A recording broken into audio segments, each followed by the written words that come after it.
Lions ಜಿಲ್ಲೆ 317A ಇಂದ ಜಿಲ್ಲಾ ಗವರ್ನರ್ ಮೋಹನ್ ಕುಮಾರ್ ಅವರ ನೇತೃತ್ವದಲ್ಲಿ ಡಯಾಬಿಟಿಸ್ ಅವೇರ್ನೆಸ್ ರ್ಯಾಲಿ ಮತ್ತೆ ಒಂದು ಮ್ಯಾರಥಾನ್ 3K ಮತ್ತು 5K ಅನ್ನು ಆಯೋಜಿಸಿದ್ದಾರೆ.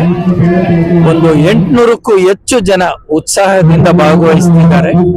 ಮಧುಮೇಹದ ಬಗ್ಗೆ ಅರಿವು ಮೂಡಿಸುವ ಈ ಕಾರ್ಯಕ್ರಮಕ್ಕೆ ಬಂದಿರತಕ್ಕಂತ ಎಲ್ರಿಗೂ ಸ್ವಾಗತವನ್ನು ಬಯಸ್ತಾ, ಇನ್ನೂ ಹೆಚ್ಚಿನ ರೀತಿಯಲ್ಲಿ ಲಯನ್ಸ್ ಮಧುಮೇಹದ ವಿರುದ್ಧ ಅಂದ್ರೆ ಅದಕ್ಕೆ ಅರಿವು ಮೂಡಿಸುವಂತ ಒಂದು ಕೆಲಸದಲ್ಲಿ ಇವತ್ತು ಇಡೀ ಭಾರತದಲ್ಲಿ ನೀವು ನೋಡಿದ್ರೆ 30 ಕೋಟಿಗೂ ಹೆಚ್ಚು ಜನ ಡಯಾಬಿಟಿಸ್ ಪೇಷಂಟ್ ಆಗಿದ್ದಾರೆ.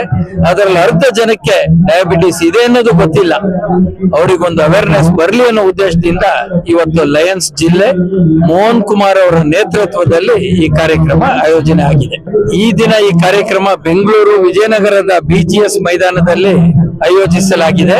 ಮುಂದಿನ ದಿನಗಳಲ್ಲಿ ರಾಮನಗರ, ತುಮಕೂರು, ಚನ್ನಪಟ್ಟಣ ಈ ತಾಲೂಕು ಮಟ್ಟದಲ್ಲೂ ಸಹ ಜಿಲ್ಲಾ ಮಟ್ಟದಲ್ಲೂ ಸಹ ಮಾಡುವ ಒಂದು ಉದ್ದೇಶವನ್ನು ನಮ್ಮ ಜಿಲ್ಲಾ ರಾಜ್ಯಪಾಲರಾದ ಮೋಹನ್ ಕುಮಾರ್ ಅವರು ಆಯೋಜಿಸಿದ್ದಾರೆ. ಮುಂದಿನ ದಿನಗಳಲ್ಲಿ ಇನ್ನೂ ಹೆಚ್ಚಿನ ರೀತಿಯ ಈ ಜನಕ್ಕೆ ಅರಿವು ಮೂಡಿಸುವ ಕಾರ್ಯಕ್ರಮ ನಡೆಯುತ್ತೆ. ನೋಡಿ, ಗ್ರಾಮಾಂತರ ಪ್ರದೇಶದಲ್ಲಿ ರೈತರು, ಕಾರ್ಮಿಕರು ಅವರೆಲ್ಲ ಸಹ ಬಹಳ ಬೆವರು ಸುರಿಸಿ ಕೆಲಸ ಮಾಡ್ತಕ್ಕಂಥವ್ರು. ಸಾಮಾನ್ಯವಾಗಿ ಅವರ ಆರೋಗ್ಯದ ಸ್ಥಿತಿ ಬಹಳ ಚೆನ್ನಾಗಿರುತ್ತೆ. ನಗರ ಪ್ರದೇಶದಲ್ಲಿ ಏನ್ ಲೈಫ್ ಸ್ಟೈಲ್ ಅಂತ ಇವತ್ತು ಹೇಳ್ತೀವಿ, ಕೂತಿನ ಕಡೆಯಿಂದ ಎದ್ದೋಳಲ್ಲ, ಒಂದು ಸಣ್ಣ 1-2 ಮಾಡಿ ಹತ್ತಬೇಕಾದ್ರೂ ಲಿಫ್ಟ್ ಅಲ್ಲಿ ಹೋಗ್ತೀವಿ. ಮತ್ತೆ ಜನ ಈ ಕಾರು, ಸ್ಕೂಟ್ರು, ನಡೆಯೋದು, ರನ್ನಿಂಗ್, ಜಾಗಿಂಗ್ ಎಲ್ಲವೂ ಕಡಿಮೆ ಆಗಿದೆ.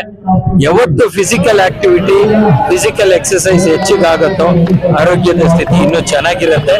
ನಿಮ್ಮ ಆರೋಗ್ಯಕ್ಕಾಗಿ ನೀವು ಓಡದೆ ಇದ್ರೆ ಆರೋಗ್ಯ ಹದಗೆಟ್ಟಾಗ ಆಸ್ಪತ್ರೆಗೆ ಓಡುವಂತ ಒಂದು ಪರಿಸ್ಥಿತಿ ಬರುತ್ತೆ. ಅದಾಗೋದು ಬೇಡ ಅನ್ನೋದು ಲಯನ್ಸ್ ಉದ್ದೇಶ.